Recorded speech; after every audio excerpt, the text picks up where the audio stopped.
Hello there and welcome to the Secrets of Organ Playing podcast. I'm your host, Vidas Pinkevičius.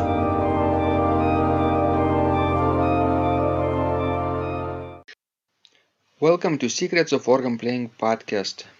Today's guests are Francine and Matthieu Latreille, who are Canadian organists and choirmasters, currently sharing duties as co-directors of music for Saint Thomas Anglican Church in Belleville, Ontario.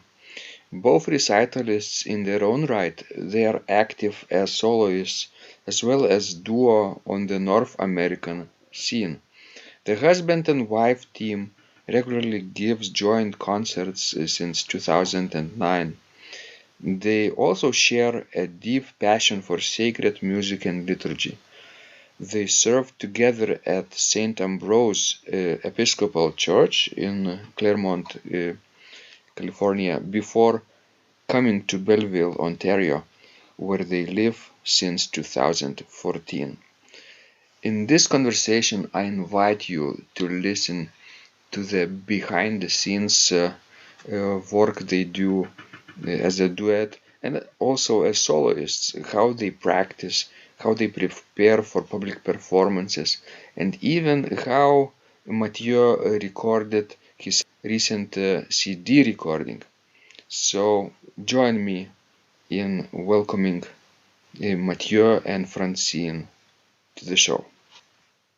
Thank you so much, Francine and Matthieu, for joining in this conversation. We're finally meeting all three of us, right? Because I think in August we talked just with Francine about her own organ practice and playing experiences. But now you could share your feedback with the world as a duet, right? Organ duo. Wonderful. And I'm so excited because Aushra, my wife, and I, we also play with four hands and feet, and it will be very exciting to hear your perspective. Welcome to the show. Thank you. Wonderful. So let's start with Matthieu, because I haven't met him before, right? Matthieu, do you remember the time when you first fell in love with the organ? Can you share this story with us? Yeah, it's when I was a kid.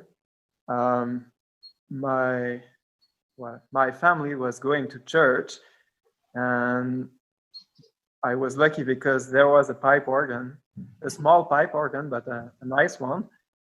And this is how I first encountered the organ. And I also really like choral music and also the mix of organ and choral music together. Wonderful. What kind of organ it was? Do you remember? What kind of instrument?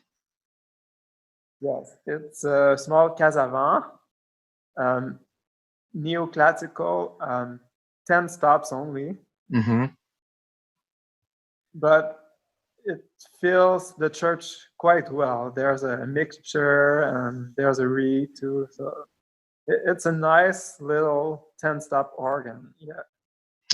Was the church reverberant with the acoustics or rather dry? Medium, I would say. Medium, okay. About 1 second, right? Or 2 seconds? Yeah, about 2 or 3 seconds. I have played, I think, just one Casavant in my life. It was in Nebraska, Lincoln, Nebraska, where Osha and I were organists there at the Grace Lutheran Church. And I thought that this instrument was really nice and sounded well in the room. So I guess Casavant really builds magnificent instruments of various sizes, small, large, and middle sizes. My instrument was about 30 stops large with 2 manuals. Mm-hmm. So what about that organ? This organ was in Lincoln, Nebraska. Lincoln, Nebraska, in Grace Lutheran Church. Mm-hmm. And do you know the year of the building? I think it was built. We have to look it up, but I think it was built in the 80s, 1980s. So, Francine, what was your first instrument? Do you remember? My very first instrument was the practice organ at the conservatory, okay. which was not very interesting. I really have a typical path compared to most organists who have encountered the organ at the church. It was not really the case for me. I played the piano, and at the conservatory, some friends introduced me to the organ. So really, I went to various concerts because my friends were playing, but other than that, I did not have a typical first encounter with the organ. It was just because some friends had me play. I would say that the first instrument I have played was Notre Dame de Grâce Church organ in Montreal. And Matthieu actually ended up with that position at some point, but he was not the organist there when I tried it first. Wonderful. So when did you guys meet? Did you meet at the conservatoire or someplace else?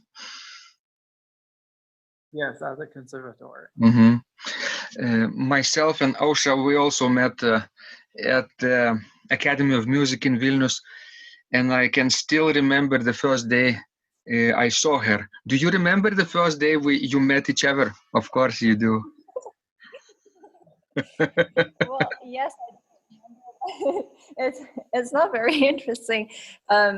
So basically, there was a mix-up with practice times, and I just walked in the practice room and asked him when he was practicing, so that I could set my own time. And so it began. Good. Funny story, but really, sometimes those coincidences, creative accidents happen, and we suddenly don't want to leave the other person out of sight, right? Well, it took what, over a year before we started dating, really. Yeah. So. Okay. It was not love at first sight. Yeah, of course. When we just meet that person, it's really hard to predict, right? Sometimes what will happen in the future. But for some couples, I guess it's love out of first sight, right? It happens. So it's really interesting, Francine and Matthieu, that you're playing as an organ duet. What do you like more now? Is playing solo or playing as a duet?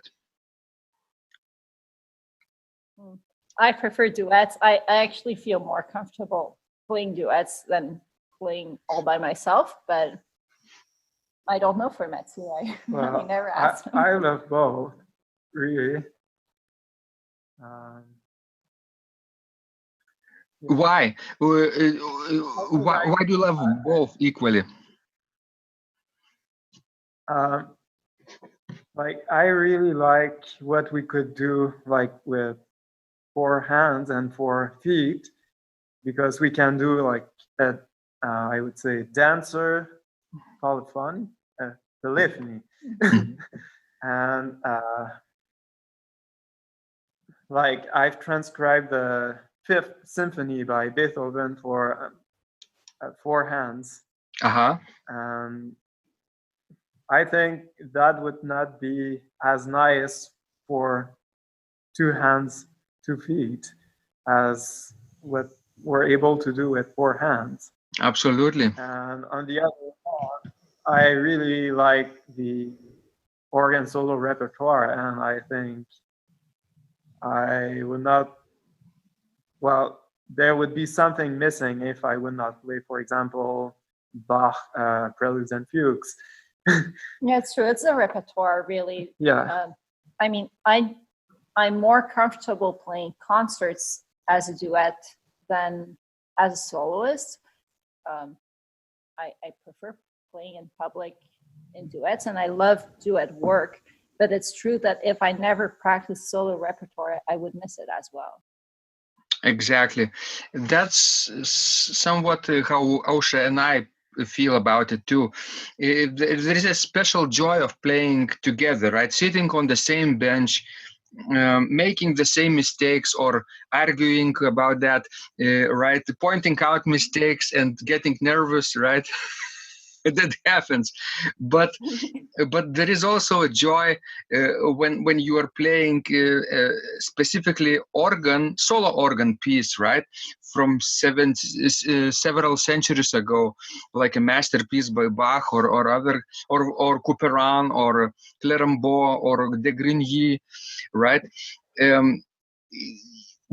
I think it's both. You have to combine both and mix both together, and I think the more you can combine both mediums, the better you are as a performer in general, don't you think?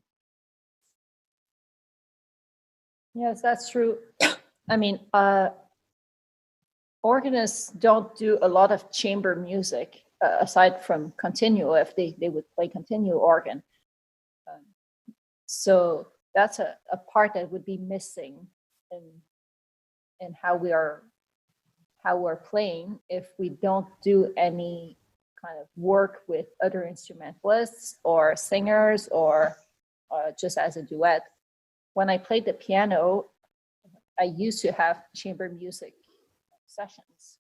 Mm-hmm. That was mandatory, of course, but for organists, aside from continuo, there's not much that's often done, but the possibilities are there. So Mm-hmm. I like to play together.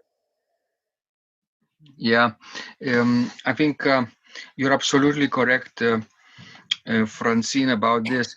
I just wanted to ask you, Matthieu, about what was the most challenging thing for you at the beginning with the organ? I remember asking the same question Francine a while ago, but it would be interesting to get your perspective about the challenges you encountered early on.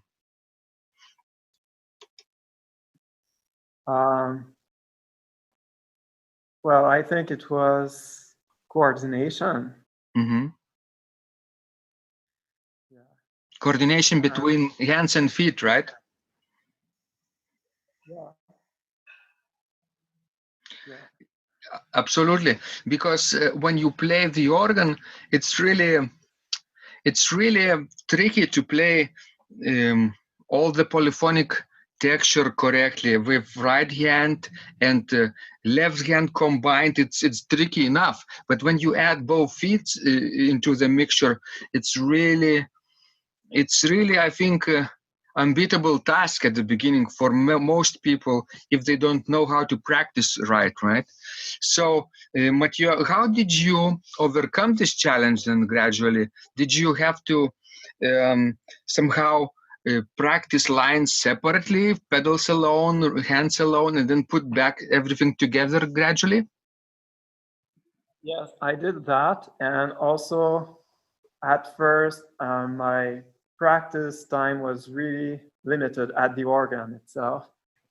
So I practiced also a lot on the piano, like playing the pedal part with my left hand in octaves and with my right hand. And after playing both my hands, the hands part together, only at the piano, and also playing the bass with the left hand and the left hand with the right hand. So that's something I did, and I remember I learned that. My first trio sonata, the one in D minor, and I've learned it that way mainly. I see. Did you happen to sing sometimes sing each line? No. Sometimes it helps when you sing and play at the same time. Of course it's really complex and requires patience. That's something I do. Yeah, that's something Francine does. Really. You do, okay? That regularly. Tell us more about it, Francine. Well, there's not much to tell. I mean, I isolate a voice. Of course, I cannot sing several voices at once, so I just isolate one voice and I sing that one while I'm playing. If the repertoire allows for it, it depends on the piece. But for a trio sonata, it's easy to also mute the manual or the pedal board and sing that line while I'm playing the other lines. I can also play the part, but on a muted manual or the pedal board. So then it's only my internal ear really that acts, because then I don't have the sound from the organ to help me. It's not all the repertoire that. Yeah. Do you sometimes, Francine, sing one line and play the others, like three voices together? It depends on what's written. So I would do it, but if there's, for instance, a voice that needs to be played with both hands, part in the left and part in the right, and it changes, what I will do is play everything. So I'm not letting go of what I'm playing, but I will sing one of the voices that I will isolate. Let's say the tenor. It doesn't mean that I won't be playing the tenor. I might be playing all four parts, but singing the tenor still. If I can take out that voice, and it's possible technically, then I will. But it's not often the case, because often it goes between both hands, and then it's complicated not to play that one voice. Right. You can do all kinds of practice techniques to improve not only coordination between hands and feet, but also to improve your air training. Right. It's a great polyphonic technique which helps to improve your perfect pitch and harmonic hearing too. So, Matthieu, tell us a little bit about what you're doing right now.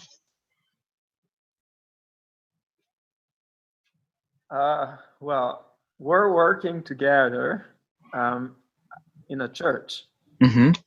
And well, that's how we spend most of our time.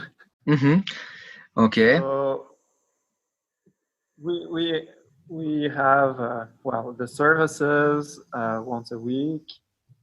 We have a concert series too, and we organize all the concerts, and we play or conduct the choir for a good part of them. We have a choral academy for children as well. So that's the children's choir of the church. So we have rehearsals 5 days a week. The children can come to any of the rehearsals. So we have those 5 rehearsals for children in the week. We have one, it's like a solfège theory class for adults. And then we have a choir rehearsal for adults as well. So already almost all of the afternoons and the evening when it's Thursday night are taken with rehearsals. We share the practice time. So normally, it's not always the case, but normally I practice in the morning, and Matthieu would practice early in the afternoon. And during that time, the other person would do the administration work. There's all these emails and telephones. Do you usually practice at church or at home?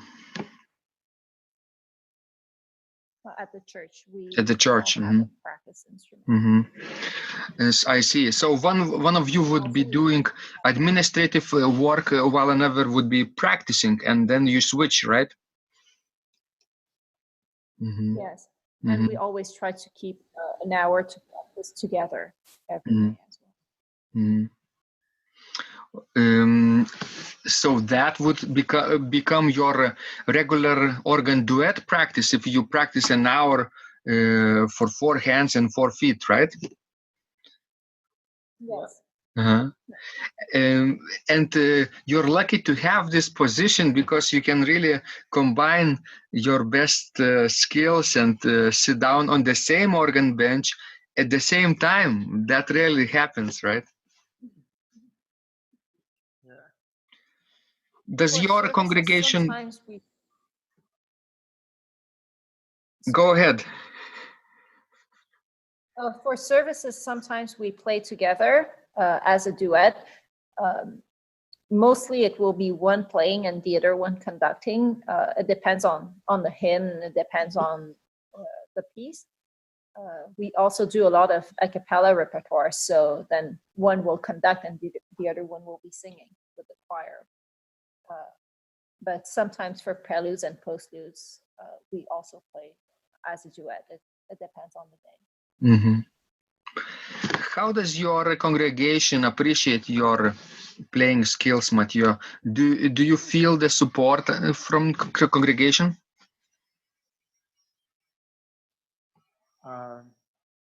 Yes. How? Do they tell you after the service, they come up to you and say many kind words to you, or you just feel an empty room afterwards? No. There are some people that stay in the church and listen to the postlude. They applaud after the concert. So no, I think they also they come to the concerts, even organ concerts, and No, I think in general we are appreciated and supported as music directors. There are always challenges in the work itself, but it's not that we're not appreciated. I'm sure we are. I think also when we've been in the same place for a long time, people get used to us in a way. So it's different from when you're just starting, but the payoff and the challenges are not the same. So we've been here for nearly 5 years now. Yeah. So in 5 years, in a way, we always try to get the program to a higher level. So it's not only our playing, it's everything else. It's the activities and it's the involvement, the collaboration, and various activities. So the challenges are not the same. They do appreciate it. Yes. I would add that we're in a small town here, so the dynamic is really different from what we had known in Montreal or Los Angeles. So it's not like organ recitals is not a common thing. Really, when they happen, it's really an event, a special event. That's true. When we give an organ recital, well, we have to be careful. If we gave organ recitals all the time, we would lose the audience. But we don't give so many of them, so they are appreciated. I'd say, however, that because we've been here for a while already, for people from our congregation, the recital is not as extraordinary as it used to be because they have us every Sunday, right? So it's not as if it was such a special thing because they know it will happen. Absolutely. When you live in a area where organ recitals or even music concerts are not very common, every performance is like a big event, festivity for entire community, right? But then if you do it too often, people start to take it for granted, right? Yes. So, interesting. Matthieu, what about your priest relationships with the clergy? Do you have good relationships with your priest? Does he let you do whatever you want creatively?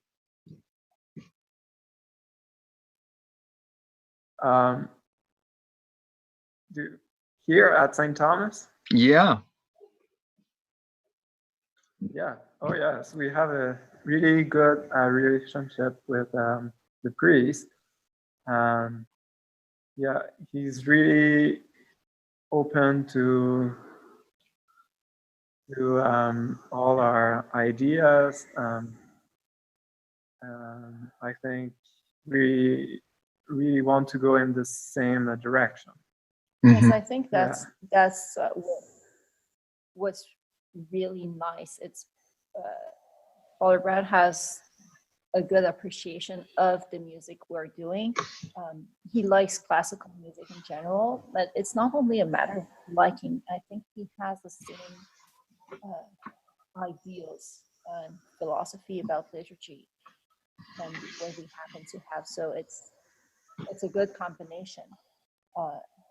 Now, as far as letting us do whatever we want, we can see it like that, but also we never just do whatever we want. We make sure that we always ask and that his views are respected first.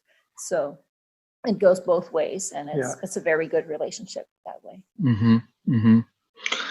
Yes, it has to be both ways usually, because when an organist is just like a professional, right? They do whatever they want, and maybe sometimes priest feels neglected too, right, Matthieu? Yeah. Well, I never asked him that way. I guess it's not the case with you, because you kind of feel that you have to listen to whatever another person says, right? And respect each other. And he respects you too in return.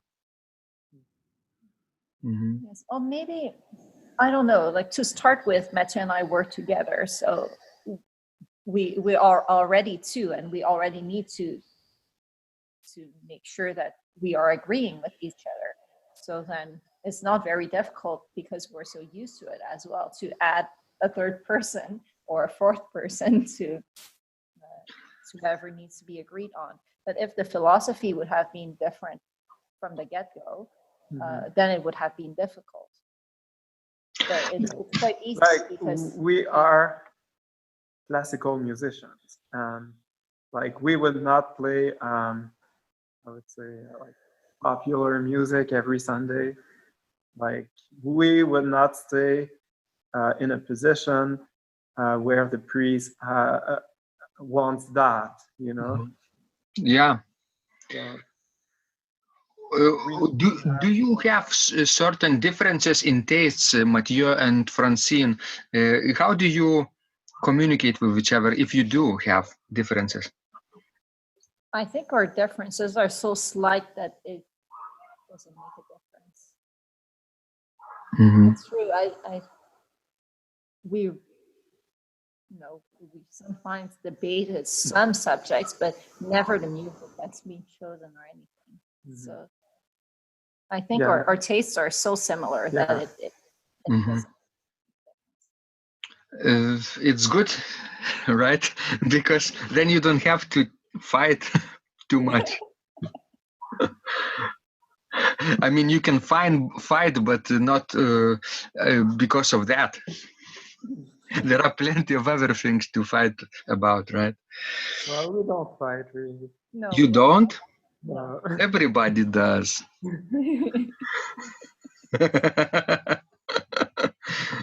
Over work, it's rare like that we would even discuss something. Maybe it's because we've been doing it for a long time together, but I think sometimes we don't even need to say what we want. We just know in a way.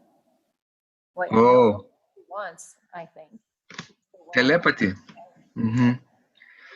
Do you have telepathic gifts with one another?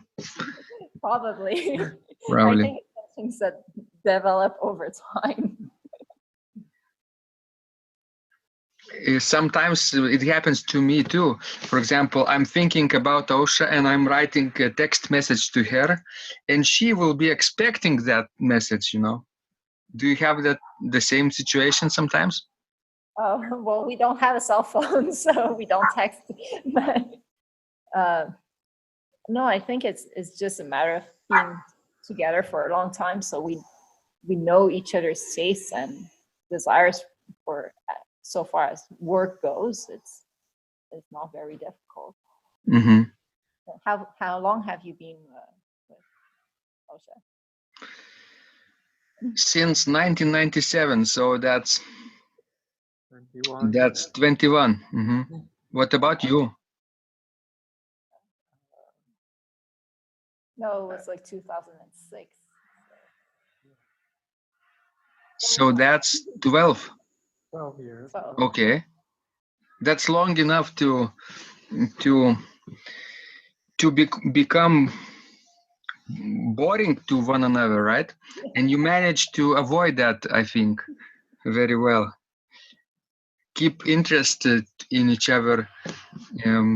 I think sharing a common passion, for the organ, is one of the keys to a great relationship, right? Yeah, I guess so. Probably. Mm-hmm.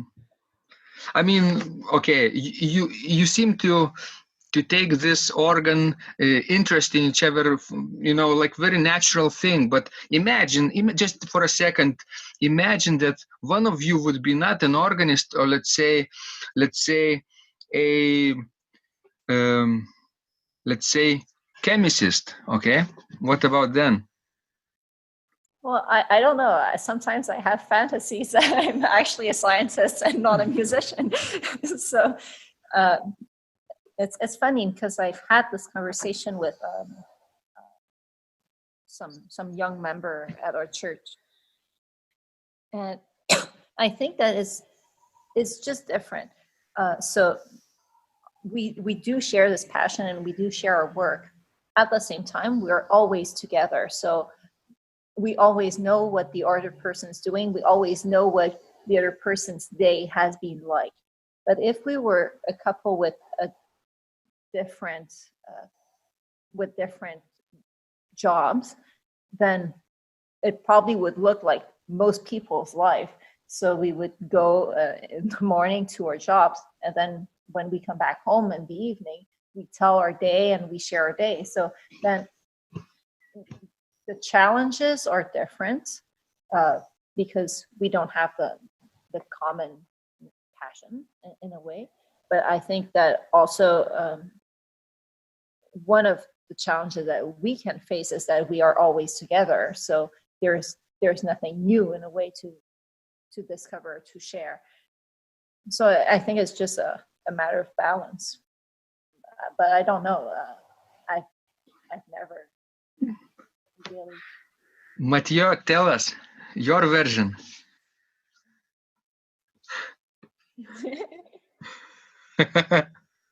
Well, Francine, are you kicking his foot under the table? No. No. Good.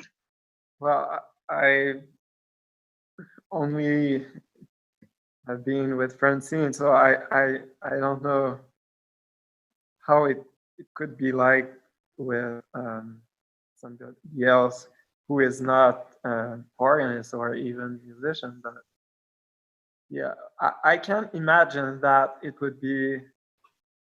It's so different world that it can be difficult for other people with, let's say, with a normal schedule, like people working from 9 to 5 or something like that, to understand how is our life.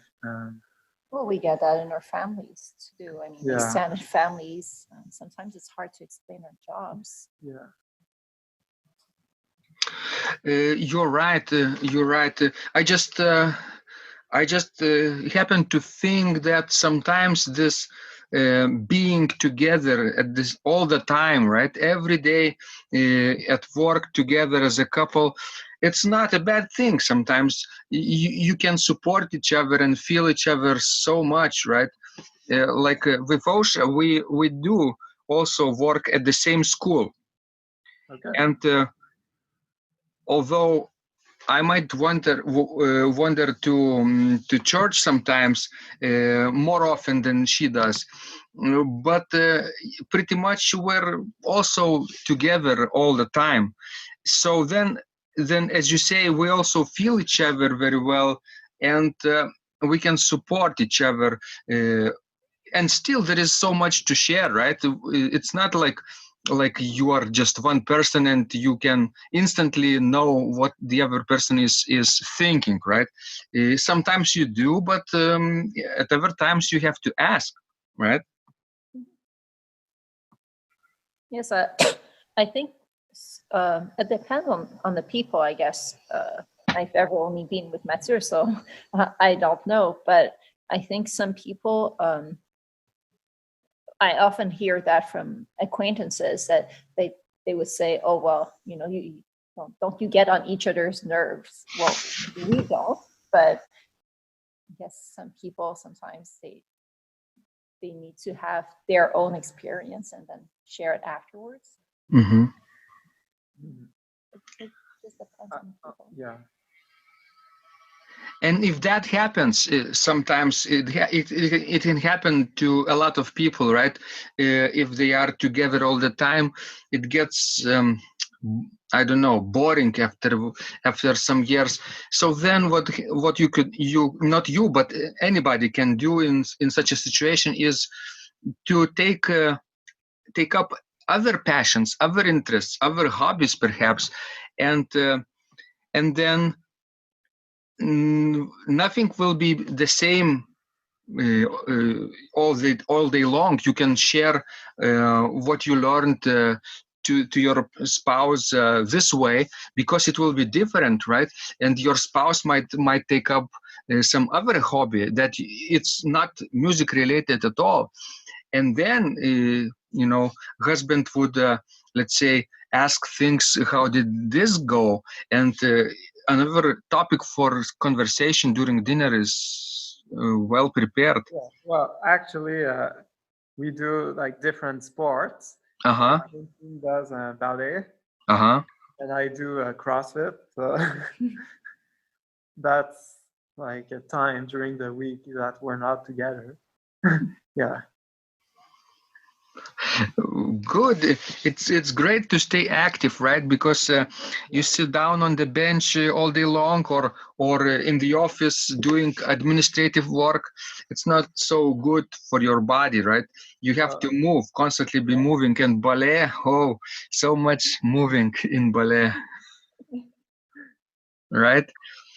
Yeah, So I dance younger too, so that's why I kept dancing. But of course, it would be harder if I had just started as a beginner right now.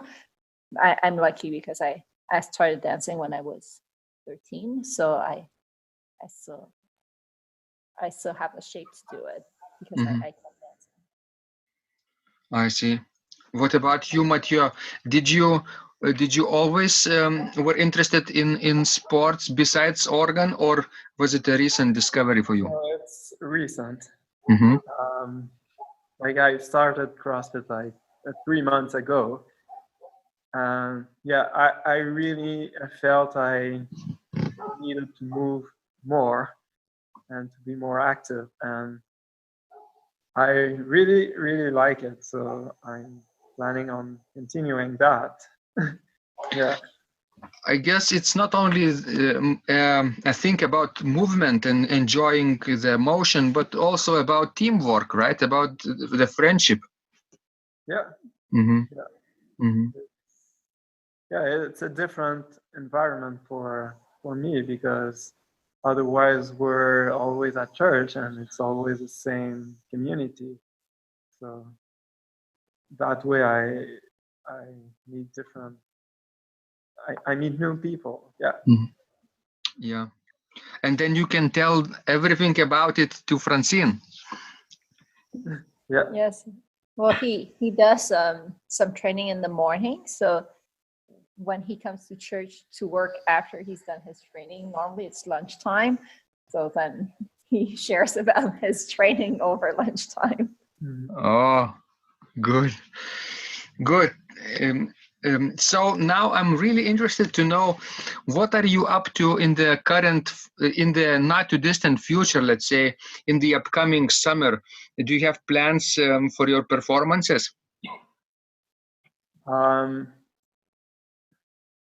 Not really in the summer, but we would like to perform like the symphony I've transcribed for like a summer organ recital. But apart from that, we have concerts planned in the fall, and we would like to travel a little bit.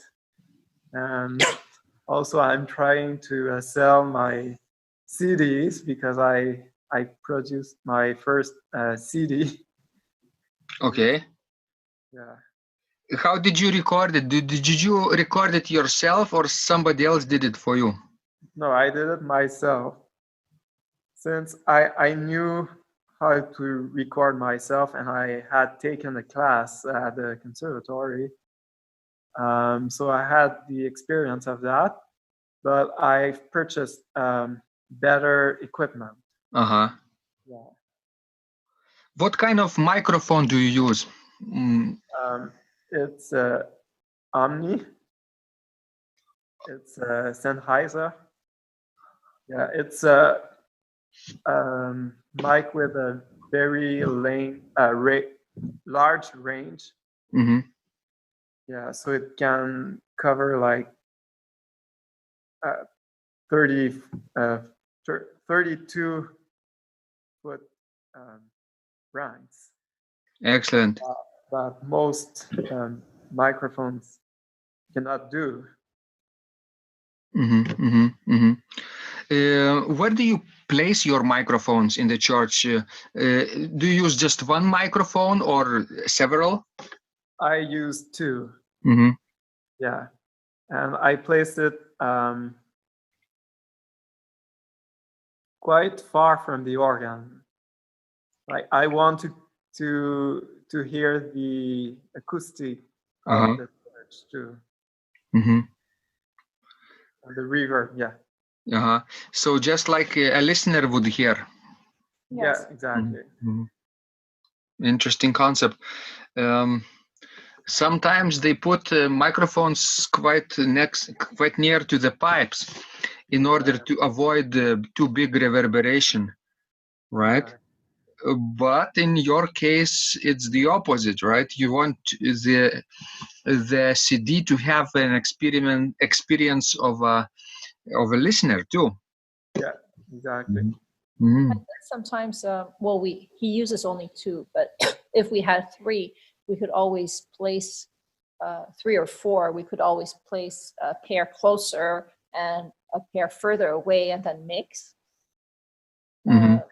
But we only have 2, so the choice is easily made. Yeah. Do you have issues when recording yourself with silence? Do you have to go into the church in the middle of the night? Yeah, well, I've recorded the CD during the evening, so like between 6 and 10. Yeah. Mm-hmm. It was not here. It was not here at this church. It was another church in Montreal. Montreal, okay. So it was rather silent. Mm-hmm. Yeah. Mm-hmm. Apart from there was a snowstorm. Uh-huh. Yeah. So Well, it was rather silent because of the snowstorm. yeah. Uh-huh. No cars. But sometimes like there were trucks Mhm. to remove the snow, but it was not too bad. Yeah. Mm-hmm. Mm-hmm. Here, here we record sometimes on Sunday afternoons. There's not much going around, so it's a good time to record as well. Mm-hmm. Mm-hmm. But you can never have perfect silence. It's No. not a studio. So I've used software to remove some of the background noise. Uh-huh. Is it reliable enough to take this sample of the background noise and clean it up, or sometimes it doesn't work? Well, it's really, really good, but you can't remove everything. You have to let a little bit of noise. Mm-hmm. Otherwise, it creates artifacts. So the sound quality is not good. So, well, that's it. We record in a church, and which is not like a studio. So there's always some sound, some noise in the background, and we have to deal with that. And our recordings will contain some background noise, and there's nothing we can do. We can't remove everything. Plus the harmonics, right? So if let's say there's a truck going by and you remove the truck, but if you remove the truck, there might be some harmonics from Some higher harmonics from the truck that are also in the organ. So if you Yeah. remove everything from the truck, then you're stuck because you also remove from the organ. Yeah. Do you like to record live when performing a recital? I don't. Because for me, it's like just an additional pressure. Mm-hmm. Mm-hmm. What about you, Francine? I don't think I would like it much either. Mm-hmm. I don't know if it would be additional pressure or it's just the same pressure no matter what. I guess I don't mind if I have the control on what's going on afterwards. Mhm. But sometimes if it's just, let's say, somebody who records on their phone, then I don't know what's going out, what's on YouTube. And then it's a little bit more embarrassing because a live performance is meant to disappear. It's something that is not the same product than a recording. A recording stays, and we expect more of a recording in a way. But for a live performance, I mean, I don't mind if it's recorded so long as that I know what's going out afterwards. But sometimes you can't really have control over that. And people will record and then just put it on the internet. That's a little bit more embarrassing, I guess. Yeah. Then it adds pressure because you feel you have to perform very well in case somebody puts it out and it stays. It's not something that just vanishes over time. Matthieu, do you record in sections or larger episodes yourself? In larger sequences, yeah. Mm-hmm. Oh, he plays the entire piece. The entire piece. Uh-huh. So you perhaps do several takes then?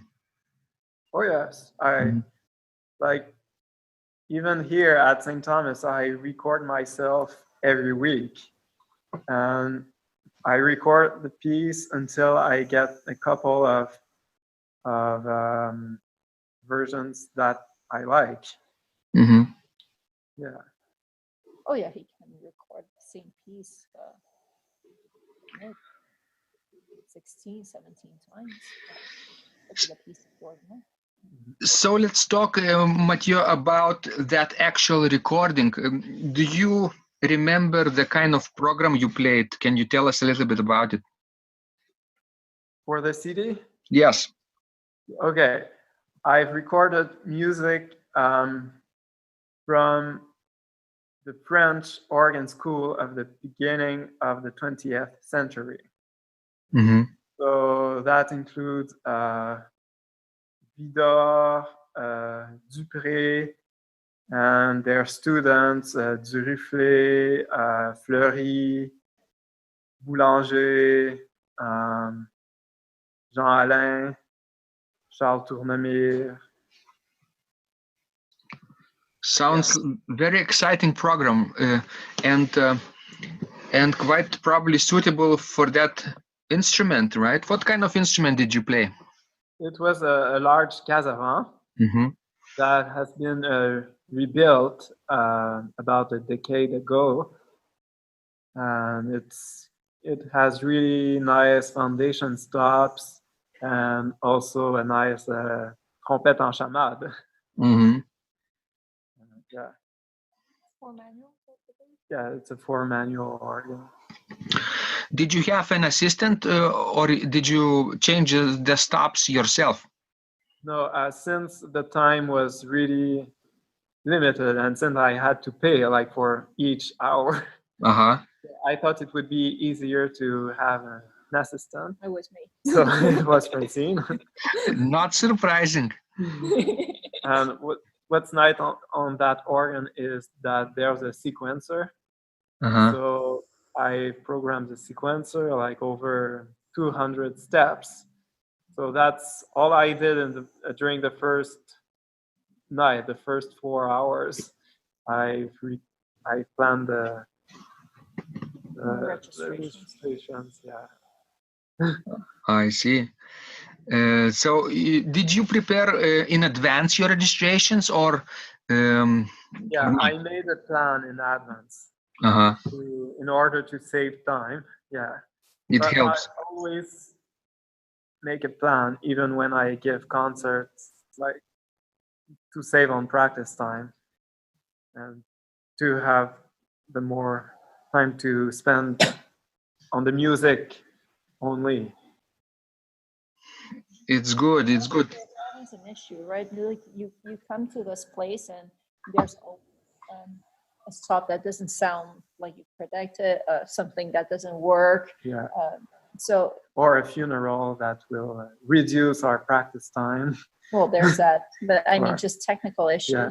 So to have a plan helps, because if we come with no plan and then we have to deal with that on top of it, it's then it can take several hours. But if we have a plan, then we can just modify the plan and it's easier. Yeah.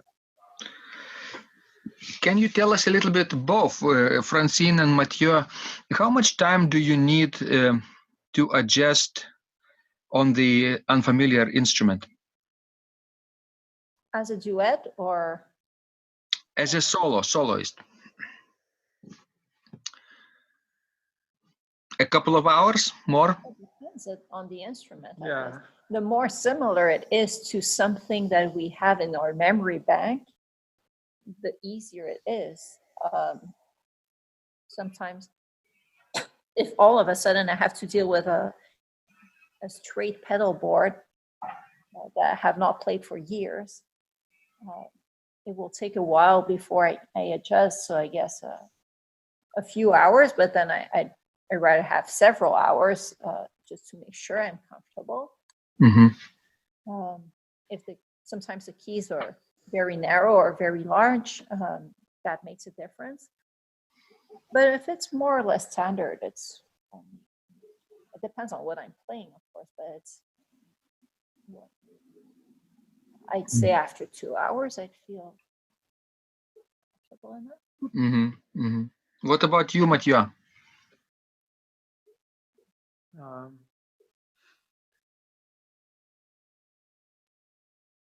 Well, I like to take my time and really practice at least 2 days on an instrument before giving a concert. More is better. Well, so Yeah. that's obviously it's the same for me. I'd rather have 2 days or 3 days if I can. But as feeling comfortable on the instrument, I'd say it takes a couple of hours. But it's obvious that for a performance, we'd rather have more than a couple of hours. Yeah, you need more time to really enjoy it. Yes. I would say like Francine, it depends on the console. And for example, like if we play Cassavant organ from the around 1910, so the consoles are really similar between each other, so it's not a problem. But if I play something I really not accustomed to play, like I would say a Baroque organ in Europe, that would be really unfamiliar for me. So it would require more time. I don't know if that's the same for Matthieu. For me, sometimes it's the sound as well. So the way it sounds or what will be more prominent. You know how on some consoles you play and really what you hear is not what the audience would hear because you're closer to one or the other division. If the positive is in my back, which I have not played for over a decade now, an organ like that, then it's unsettling where the sound comes from. So I sometimes need a little bit of time to adjust to where the sound is for me. But I don't know if it's the same for Matthieu. No, not really for me.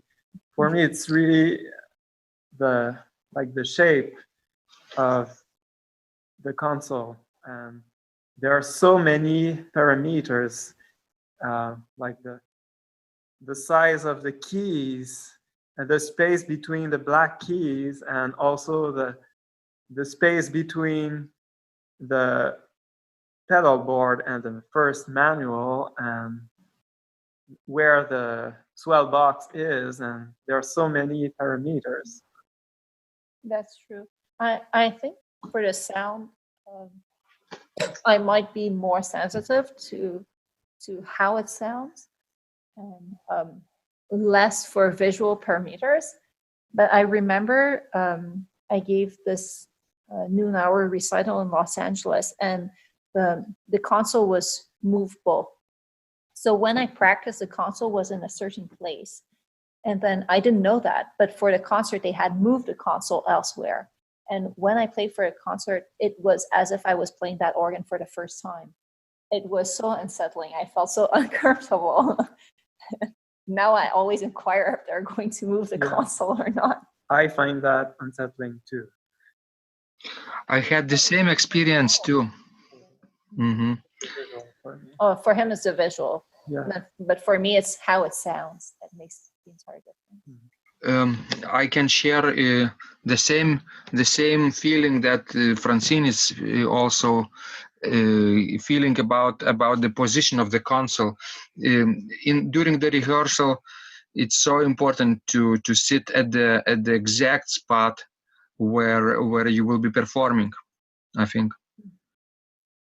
Yeah. Mm-hmm.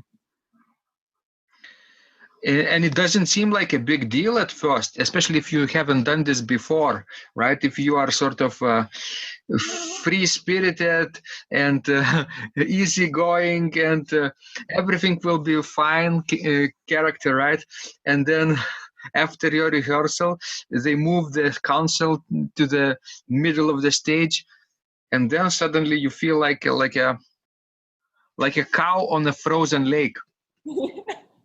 Yeah, but maybe for some people, this is not a problem. Like we had a guest organist in our concert series, and he just sits on the organ and plays. Like he did not adjust the bench, the height of the bench, or where the bench is placed at all. He just sat where the bench was. Played. Who was that? David Briggs. Of course. But I don't even know if he rehearsed, because it depends on who played it last. Matthieu and I don't place the bench in the same position when we play solo.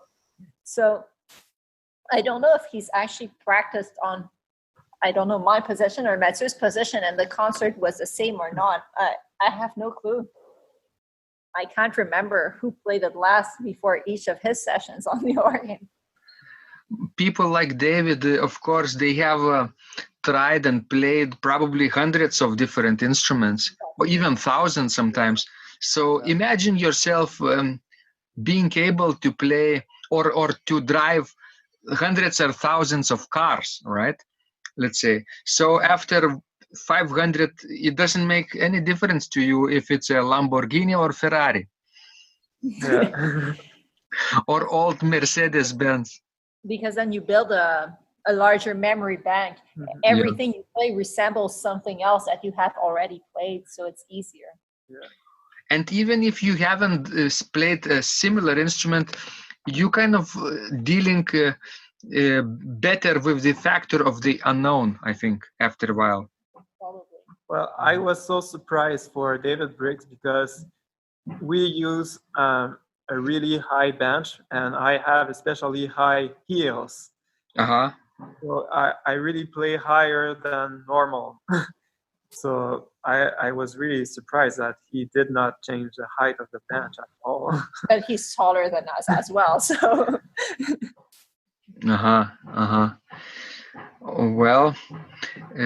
Well, I think you will reach that level also when you will be at the age of David Briggs. Wonderful. Thank you guys for this amazing and amusing, let me say, conversation. I'm so happy for you that you've been together for 12 years, and I wish you, many, many decades together as a musician and as a couple, and as people feeling each other. And of course, this summer, master that symphony that Matthieu has transcribed and share it with at least your congregation or even wider audience. Thank you. Thank you. Thank you so much. And when you record another set of CDs, let me know. We can meet again. Okay. All right. Before we part our ways, can you tell our listeners where they could reach you online? Maybe give us some links they could click and visit and listen to your playing. We have a website, so www.duo Pergule, so that would be Duo DuoPergulae.com. That's our Duet's website. We're both accessible on Facebook, Twitter. Matthieu has we both have a YouTube channel as well. That's it. Yeah. Well, Google Plus. Excellent. Thank you guys one more time. I'm so delighted we met. I hope you have a wonderful summer performing symphony arrangement that Matthieu has created. And I hope you will be performing across the Atlantic too and in other continents. Thank you. If you liked this conversation, I encourage you to visit my blog, Secrets of Organ Playing, at organduo.lt, where you will find lots of insights, practical advice, and training for every area of organ playing. You can subscribe to this blog for free to get your daily dose of inspiration and to be the first to know when any of my future podcasts roll out. I I hope to help you reach your dreams in organ playing. I'm Vidas Pinkevičius. Thanks for listening, and I'll catch you online.